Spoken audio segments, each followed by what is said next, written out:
you're not at the decision table. At least that's what I've seen, right? Like at the end of the day, decisions on who you want to hire, when you want to hire, decisions on technology to like alleviate some of the administrative work so you can focus on the clients or your staff. If you're going independent and running your own business and you care more about the clients than your team, that's a warning sign. I want to be a hero to an advisor that's in the constrained environment. Get them out of that environment into a place where they can grow and thrive like they've never done before, right? That's who I want to be a hero to.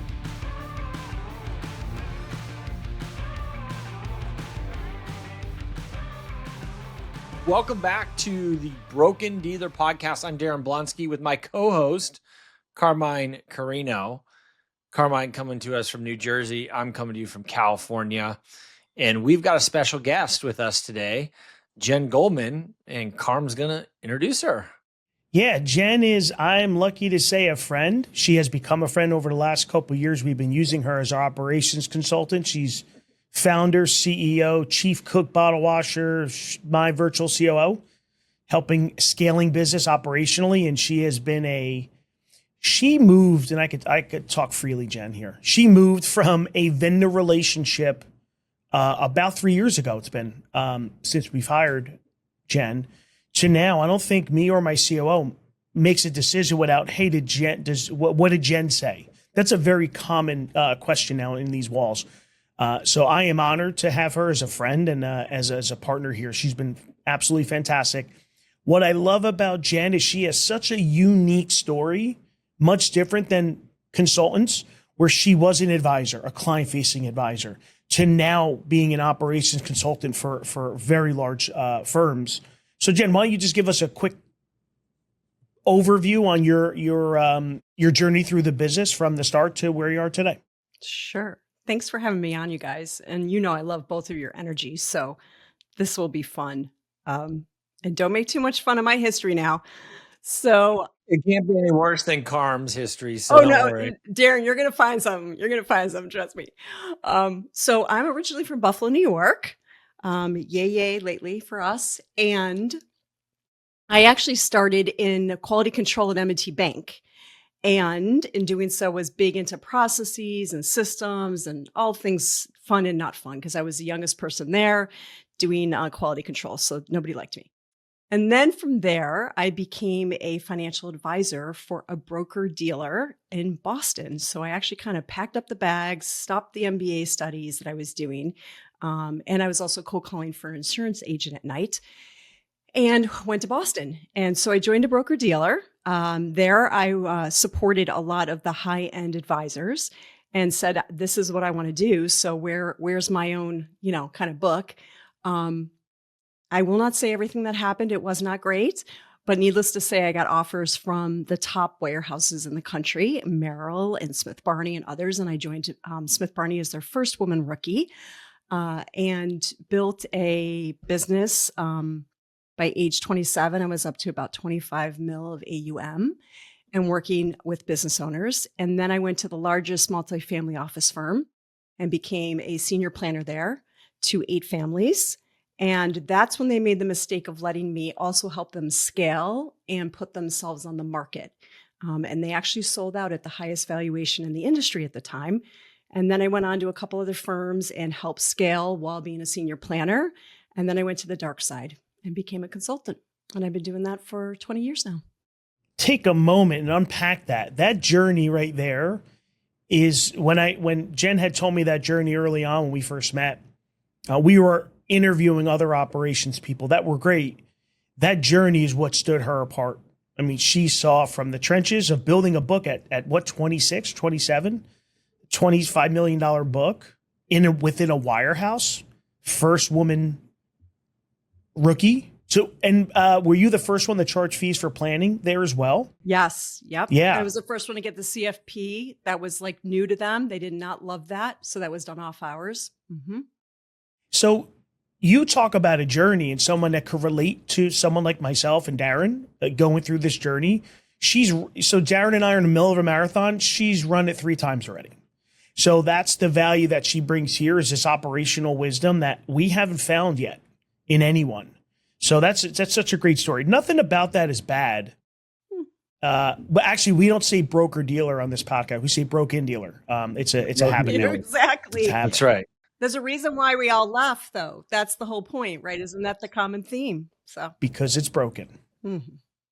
And just some context real quick. Let me just interject for a sec. I think some context for those who listen to this podcast are typically advisors who are thinking about leaving, pondering leaving, considering leaving, are leaving, and looking for information. And what I've found along the way is partnering with consultants like Jen who really know their game. They've been down that road. They know where those potholes are, is worth its weight in gold. No pun intended, Goldman. But it really makes a huge difference in rather than just stubbing your toe through it. I created an RA and then left that RA and created another RA, and that first RA it was stub toe city. I mean, we were just kicking rocks all day long because we thought we knew better and everything and everybody, and doing it the second time and using resources like Jen really made a big difference for us.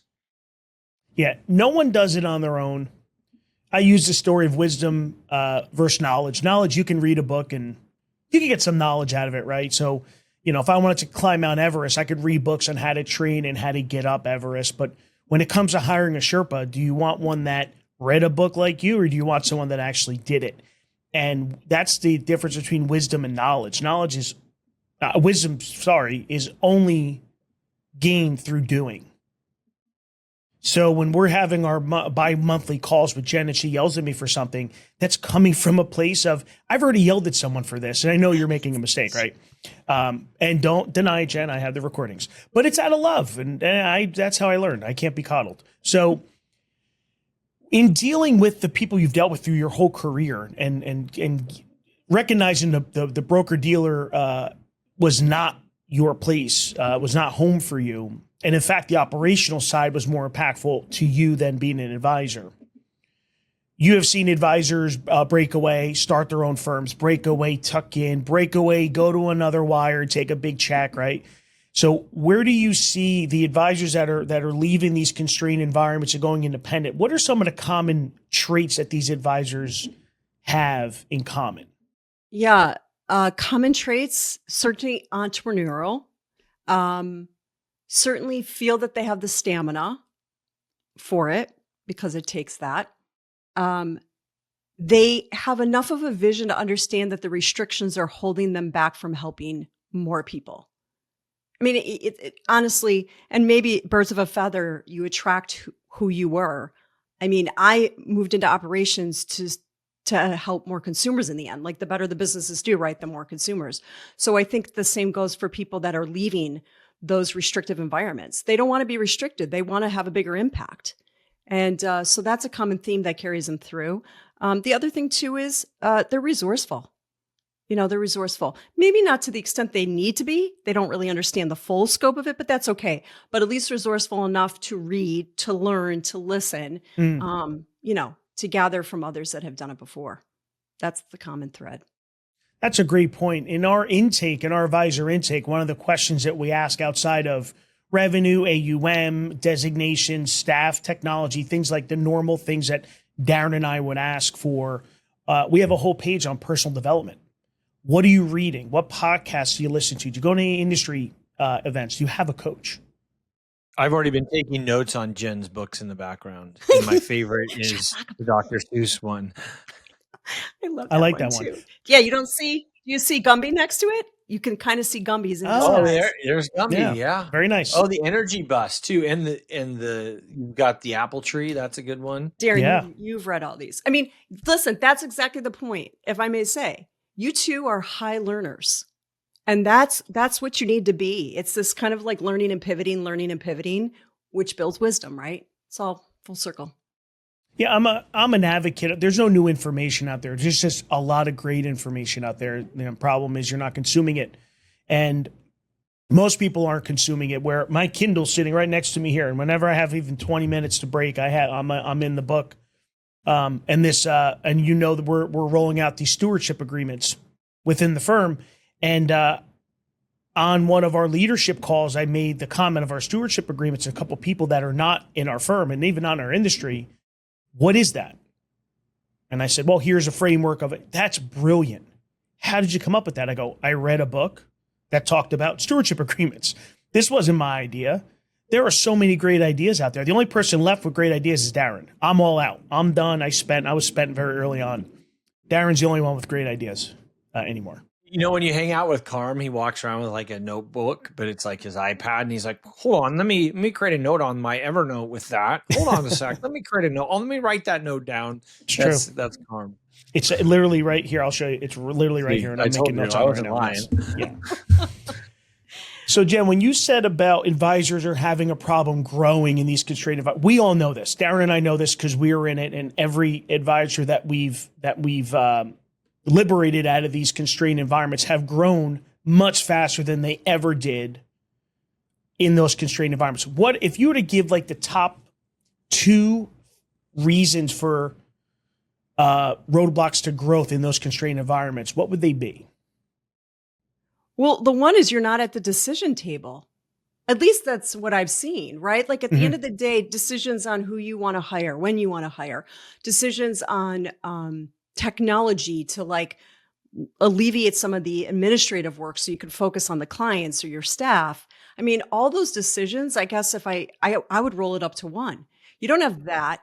And then the other thing too is, and especially in the industry that you guys live in, this talking across to other executives, I don't think when you're in that restrictive environment, you feel okay going to the competitors, one of their executives, and saying, hey, what's working for you? What's not working for you? I don't think it even crosses your mind to do that, which you guys are so great at doing that, but you're running your own businesses now, right? You're free of that. So I think between not having a seat at the decision table on all things that really matter, the tech, the staffing, even like your offering for that matter, and then having that kind of C-suite access for strategic thinking, I think those are the 2 big ones. That's good. You know, Jen, that reminds me of a story. I think, Carm, I've told you this. I was going to a due diligence trip for the broken dealer that I worked for. And we were flying out of Sacramento, California.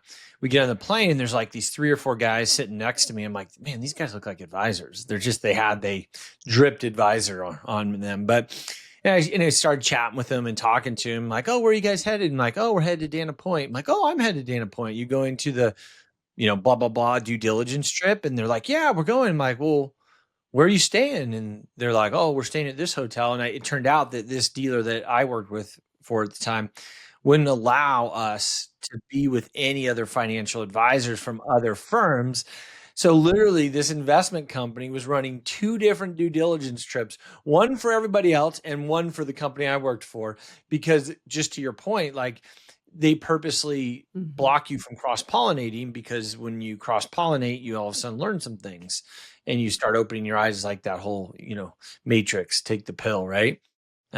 So you're really right on that. And I think that blockage really stops growth. I'm curious, Jen, lots of talk in this business right now around AI, right? We just saw the SEC walked back their 14 rules last week that were kind of limiting what we could or couldn't do with AI. And that seems to be kind of wide open. We don't know yet what we can or can't do with it.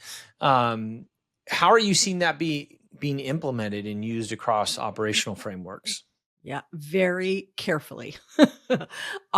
Cautiously, I think we're unfortunately have that kind of compliance umbrella.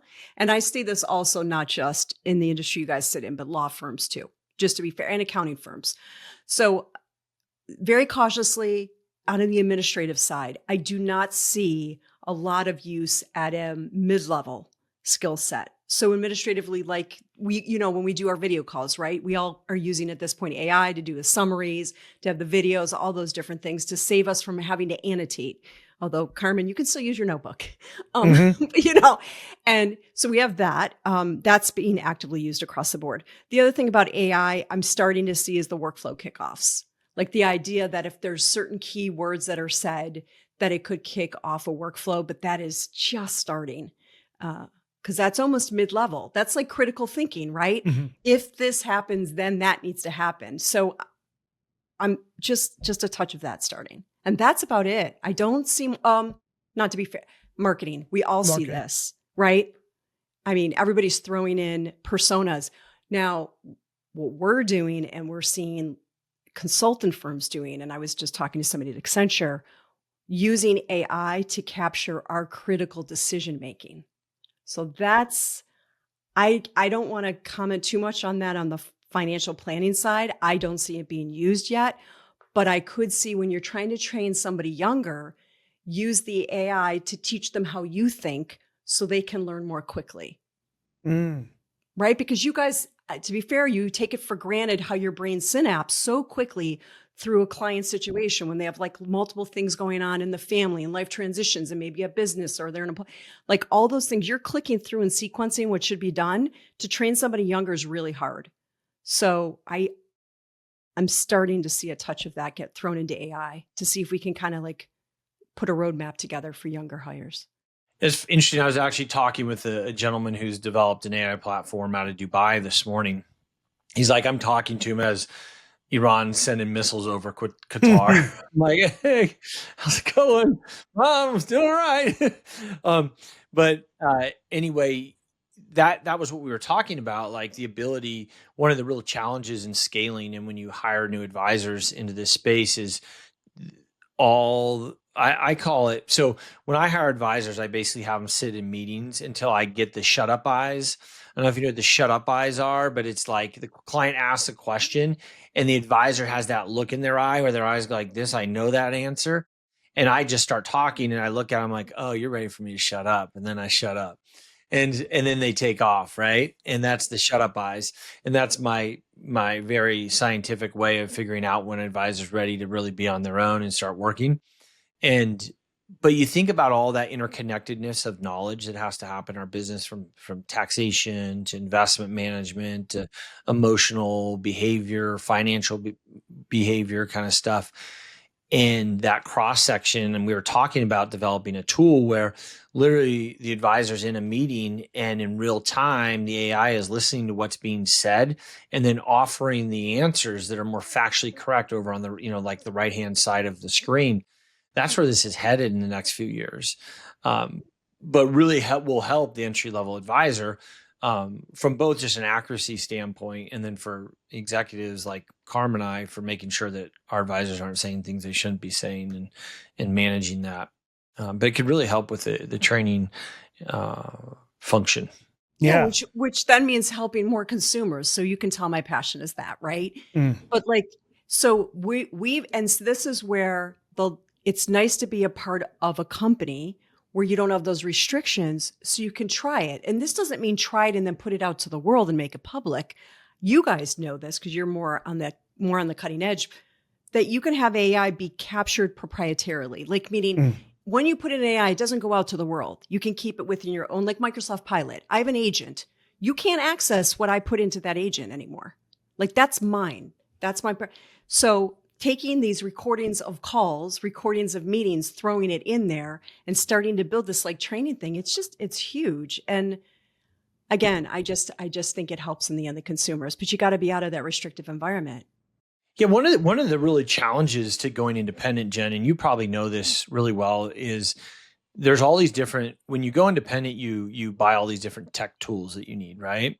And within those tech tools, they exist in what we call a data island, right? There's an island of data that's largely inaccessible, largely can't query it for any meaningful way or any reasonableness. And you can't interconnect it. And we've, as a firm, have spent a lot of money with programmers using a tool called Zapier to make all our systems talk, because otherwise they don't talk. But what I've been really looking at is if there's a way to, as they're talking, to use the AI agents to communicate across the board and query the data to tell us what's going on, to have more compliance control, to have more understanding of the data. Are you seeing anyone do stuff like that right now? No one, not in your industry, but outside, absolutely. Yeah. The regulatory frameworks make it pretty tough to push it. Yeah. I couldn't imagine if I were still part of, and listen, I'm not knocking. Smith Barney gave me a great 2 years of training. That's why I went there. Like I passed the best training program. But to be a part of that type of institution now, you couldn't touch any of this. You wouldn't even be talking about it in the hallways. And I think that's why our industry isn't adopting is you're just not, the big institutions aren't adopting it. And then the independents like you guys, you have to juggle a lot, right? There's a lot of things that you have to juggle in running a business besides the tech, besides working with the clients. Yeah, that's really true. We were talking to a potential advisor at a firm. I won't name it as much as I want to because it's nonsense. They're not allowed to use Calendly to schedule client appointments. I know. And in this conversation of why, I'm like, look, this isn't even a pitch to come here, but you need to get the hell out of there. Do you know how much time is saved by an $8 a month technology that has been around for a decade, at least a decade, right? Maybe even longer. I just can't imagine being in an environment where we're not allowed to use that simple technology. Now, AI's within what I'm finding, and Daren, we have a very similar tech stack. So within each tech, they have their own, like Wealth Boxes or CRM. They have an AI component now too. But the problem is they don't talk. They send very basic data from our custodian and into there and this and that. But we're working with them now to look at each workflow and task and be able to create these reports that shows average task completion time, average workflow completion time. So now we'll have KPIs to our service team, and that's all. Those reports are AI driven. So it's getting better, but I still think today the AI solutions will be held within the context of that tech, where there isn't going to be an outside AI to be able to pull all this data into one spot. Like, I want to be able to say, hey, what's the average, what is, for this advisor, what's the average household revenue? Mm-hmm. Being able to go into Advice Pay to pull out what financial planning fees are being charged, to go into Black Diamond to pull out the AUM fee. We can't do that. There's still going to be a manual process there, but at least each technology is building out their own AI utilization tool within their tool. So it's getting better. I just don't see there being like a hub. There'll be a hub. It's just going to be expensive, cost prohibitive, just like anything else, right? And so the question is, will they make it, I call it democratize it. It's probably too political of a term, right? But will they let the mid and the smaller firms get into it? I do think in the end, though, what will push the mark is the fact, I'm just going to say it again, consumers need the help. They're not going to pay the old sense fees of what we used to be charged. I mean, God, I was part of the world of 2, 3, 4, 5% charges. You can't do that anymore. And they have an expectation that you as the advisor are sitting in front of them, hearing them. Let's be fair. Like, you guys are both very healthy individuals yourselves and run healthy businesses. Health is a part of the conversation these days as being an advisor, right? Mm-hmm. If you're talking about health and their finances and family dynamics, there's no room for admin work anymore, because even your support staff that are involved with that client need to help on that front. So between that and the lack of talent, it's going to get pushed further, faster, because you just don't have people filling that gap anymore either. So Jen, let me pivot the conversation a little bit. So when you go in and work with firms, tell us how Jen works. What is she doing? What is a fractional COO or a virtual COO doing for an organization? Can I answer that, Jennifer? Sure, Carmine, Go ahead. No, I will not answer it. No, I'm not. Daren's not going to let you. You go ahead. Okay. So there's different ways of working. Our way is very strategic. So just to be fair, there's COOs that are seconds and listen and just kind of react and execute. And then there's COOs that will say, as Carmine knows, I don't think that's appropriate use of your time right now. So the way we work is the appropriate use of your time. We're sequencing the improvements to get the biggest bang for your buck with the least amount of cost and effort. That's our thing. Okay. And to engage the team in a way that they're collaborating and working together in a more productive manner. So I would say we're the glue and we're the boost as the COO. And this virtual COO, Daren, you'll get this, your background is all about visualization. The whole concept wasn't actually to be a fractional COO. The whole concept was there's certain visual techniques that accelerate productive conversations and decisions quicker with less fear. Because we all react to fear. The more we talk, the more we fear. The more we write, the more we calm down. So it's a mix of visual, a mix of strategy, and a mix of implementation around change.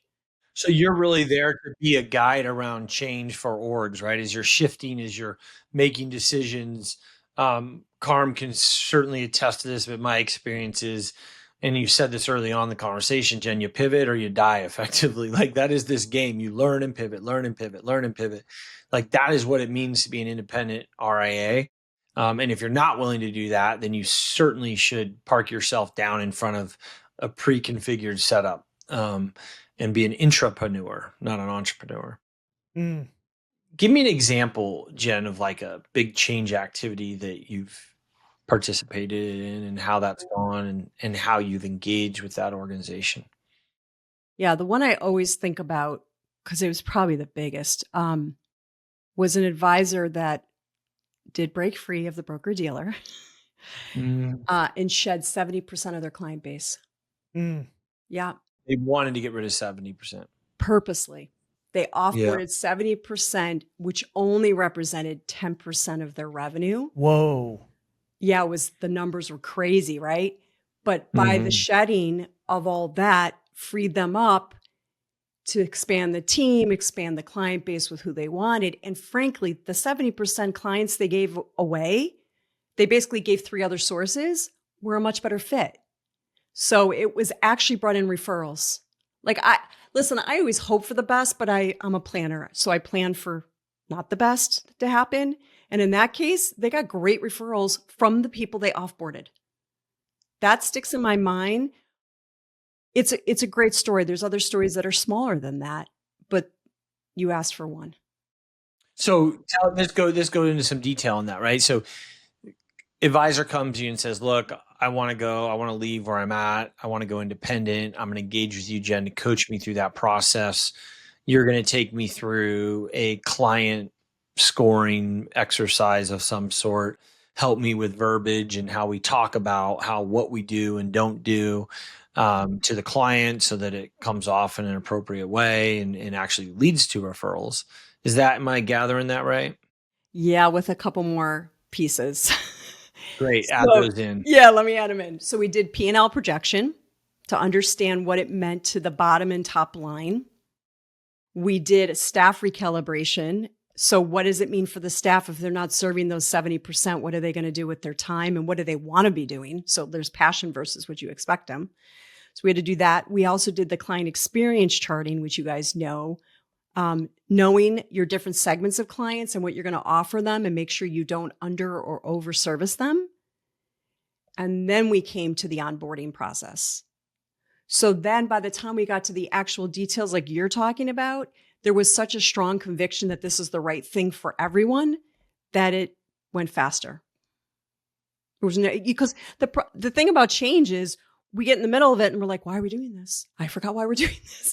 Or this is stressful or this is uncomfortable. You don't want that. You want to fly through the actual implementation. So you spend more time on the planning. Yeah. Kind of like what you do for clients, right? It's the same concept. With intention, right? So yeah. Yeah. So I want to echo on that. And Jen, you've heard me, and Daren, you've heard me say this too. Elimination is more important to growth than adding stuff. So to the, going back to that team of shedding, you only have so many seats on the bus. If you go through the process of elimination, now you're only going to bring on people to sit in those seats that are probably your client avatar, your ideal client. Well, we're about to wrap up. I want to talk about one topic, Jen, that came up with us. We're working with a potential advisor, built a great practice. And the question came up like, hey, look, I think I might want to open up my own RA instead of tucking in. And before we did a fly-in for a meet and greet with the team. And so let's have a conversation before. I don't want you to spend time away from your business and your family if creating your own is the best option for you. And I opened with the first question. It's right from Dr. Ben Hardy and Dan Sullivan's book, 10X is easier than 2X. Who do you want to be a hero to? And she gave an answer that was very similar to most advisors. Hey, to the client with a complex tax strategy and wants a solid estate plan, a solid retirement plan, that client she wanted to be a hero to. So much different than my narrative, much different than Daren's narrative. I want to be a hero to an advisor that's in the constrained environment. Get them out of that environment into a place where they can grow and thrive like they've never done before, right? That's who I want to be a hero to. And I told her that. I said, well, understand that if you're going to build and maintain, building, it's part of the process. Maintaining, it's the bigger part. We're 5.5 years in. We're still building it out. At least 30% of your time is going to be devoted to controlling the enterprise. Are you willing to give up 30% of your time? Not client facing, not kid facing, because you're not home with your family. Are you okay? If you are, that's great, but understand. Now, do you think that 30% is accurate? Do you think I'm off? And have you seen cases where people were at that deciding factor where the tuck-in model or the partnering is what I call it, is much better for them? If you're going independent and running your own business and you care more about the clients than your team, that's a warning sign.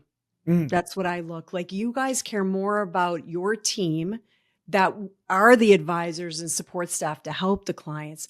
That's where your love is, and adding people to that to support them. So I don't know if that answers your real question, except that that's like a deal breaker right there to me. It's a deal breaker, because the 30%, Carmine, I always respectfully go back. I would say running the business is more 75%. And what do I mean by that? We take it home. We think about it in the middle of the night. We get up in the morning. And most often when you're running your own business, first and last thoughts are not about the clients. They're about the business, because in the end, the business serves the clients, right? So you got to think of the top level. So if you're not willing to carry that around all the time and think about it, probably not your cup of tea to be your own CEO. Daren and I speak pretty regularly. We talk about, the financial part of an advisor joining us and partnering with us. When you look at that delta and what it takes to build an enterprise, there's not much left. Like, the barrier to entry is low enough where it's a pretty, okay, it might be a little different, but what's your time worth? Right. So if I looked at the delta now and said, well, wait, where was this offer 5.5 years ago? It looks pretty good for me, back then. But for me, I'm an entrepreneur who happens to be in the financial services industry, much different. My hero is that constrained advisor. And if it was client 5.5 years ago, then I would have tucked in, because like I said, we're 5.5 years in and we're still building out. We're still changing tech. We're hiring 2 new people. We need more space. It's all the things. If I just saw clients, adding clients, by the way, and Daren will attest to this too, is much easier than adding an advisor. I mean, much easier. And much more profitable. Roger that. Yeah. Was it Kitchus that did that study where you hit these tranches? And I think also Harvard Business Review, like, everybody's got the chart, right? Where you build and then you flatline. And sometimes you go down and then you build and you flatline. That's also your P&L and your own bottom line as the owner.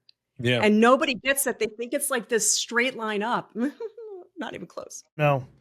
There's actually a term we use called the Valley of Death. Valley of Death. That's right. Where a lot of companies that build somewhere between the, I'd say 300 million mark and billion mark, probably more than that now, your margins actually get much smaller than they were when you were on your own. And that's why I tell advisors all the time, like, you could do this, but it isn't going to be nearly as profitable if you just plug in. It'll be much more profitable if you plug into somebody. Yeah, it is. So you may see top line growth, but as Jen, you and I go through our P&Ls, and it's profit.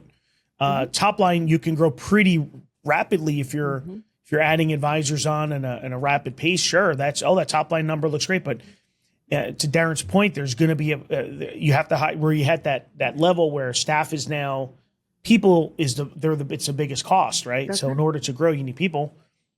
Top line's easy. Bottom line is hard. Yes. Yeah, because it's all the stuff in between. It's like, Dan Sullivan talks about the self-managing company, right? Like, what does that mean? Somebody else is managing the day-to-day. That somebody else needs to get compensated and incented. And it's not a clone of you that just exists out in ether. I don't know. I just, listen, I don't want to discourage anybody that listens about being entrepreneurial, but I think you guys said it the best earlier, entrepreneurial. That's you've got to know where you want to spend your energy and your time and then pick that lane. That's right. And inside our environments, our advisors are very entrepreneurial. That's right. There's entrepreneurs they want to be. Mm-hmm. We allow DBAs, you want to hire staff. You want your office to look like great. You're going to have that independence here. So we put, other than the basic compliance guardrails on, if you want your own identity, go for it. I'm not going to stop you from doing that. And that's why most advisors see this as a really good partnership, is that we're not restricted in those ways. Daren's the same way. So before you decide to go out there, I think you owe it to yourself. Do the math. Get some offers. Ask good questions of potential firms that you may want to partner or tuck in, whatever terminology you want to use. Because at the end of the day, the firms like Daren and if the firms like Sonoma and Cornerstone, that delta is not as big as you think. And it may save you years of time. So for instance, we have multiple staff people that just work on the enterprise. They have no client duties at all. What revenue or do you have to get as an advisor starting your own entity to have enterprise only staff people? The ones I've talked to are nowhere there yet. They don't even have the current staff to handle their own client base. So we can buy you years of time to get there. Or keep a marriage, or keep a relationship, or have your kids know who you are, or be on the side of the soccer field, or I can go on, right? This is time. Time is a currency in life, not money. When I learned that about 8 or 9 years ago, it changed my life completely. And because I'll waste money before I ever waste time. Trust me, call my wife. She'll tell you how much money I waste on nonsense. I already did email her this morning, so we're good. Thank you. So I want to end on this note. Jen, thank you so much. Your time is valuable, precious, and there's not a lot of it. So I thank you for devoting this time to Daren and I. And I'm sure our listeners are really going to pull some really good wisdom out of this. And just tell real quick, how can people get in contact with you? Yeah, just go to myvirtualcoo.com and you'll find us there. You'll find some freebies, some calculators, some tools, and use them. Use them to open your mind and your heart. Awesome. Thank you, Jen. Thank you so much. Thank you, guys. All right. And that is another episode of Broken Dealer. Enjoy your day.